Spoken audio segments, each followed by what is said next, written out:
All right, this is the start of the interview. I'm here with, Christine Nault. yep, and I'm gonna start the questions if that's okay. That's okay. All right, could you describe what you do?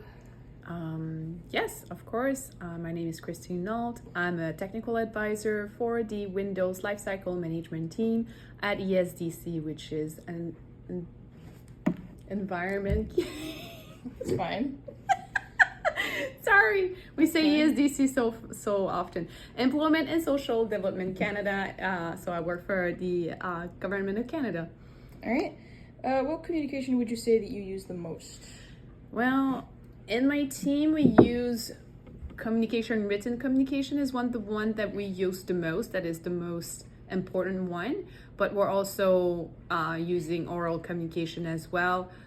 We also communicate to the Assistant Deputy Minister through briefing notes on our project. So basically, our project is to go through the life cycle of Windows. So every time there's an upgrade, we need to let the employee know we're going to upgrade their computers. We need to test it. We need to make sure that every software that we have in place is working. So we have to work with, I want to say maybe like 50 different teams to ensure that our upgrade will go smoothly, that there won't be any issues with software. So again, communication is extremely important for us.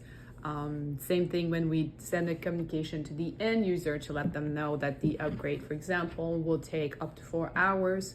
So to make sure that the employees won't start a computer and start the upgrade in the morning, then being offline for 4 hours. If we're talking about employees that works for Passport Canada, for example, well, that would be a big issue to have an employees being offline for 4 hours because the Windows decided to upgrade that day. So it's important that they know when and how to start the upgrade. All right, advice for someone starting in your field?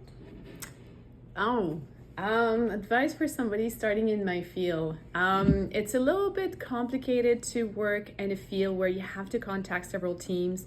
I guess to know which teams, who is doing what, who should be sitting at the table when a new life cycle starts, which person will be important to be aware of those changes.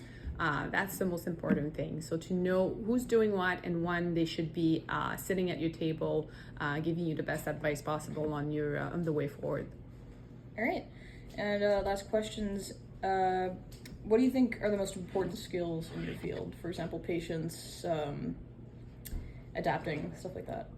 Definitely, you know what? Adapting to change, that would be a great one to have, definitely, because you have to adapt quickly. If they're, for example, if we're testing the new upgrade for Windows and there's one of the software that I'm gonna bring you back to Passport again. So if there's a software that doesn't work with Passport team, we have to work with them to find a remediation for their product to ensure that when we do upgrade to the new version of Windows, they're going to be able to use their computer and use that software. So definitely that's a good one. Understanding as well. So understanding where people are coming from.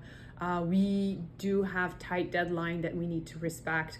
So to work with people, understand what they mean, understand their needs, and then help them with their testing phase. So I think that's really important as well. Patience is always a must with people. However, when you have tight deadline, you need to be strict on that one.